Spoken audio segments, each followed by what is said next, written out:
How to add link in Instagram bio. The very first thing you want to do is to make sure that the application Instagram is up to date. If not, you can head over to your app store and then update it to the latest version. Once you have the latest version, open the app. Make sure you are logged into a specific account. Once you have been logged in, head over to your profile at the bottom right corner of the screen.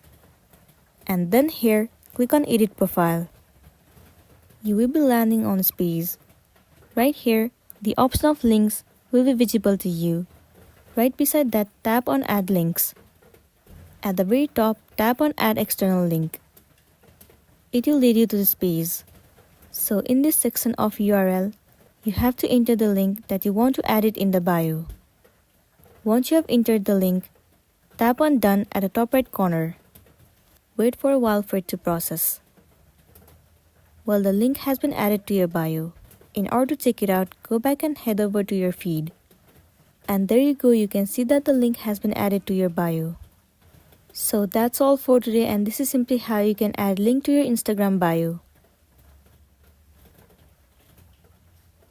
Make sure to smash the like button and consider subscribing if you found this video helpful. We'll see you in the next one.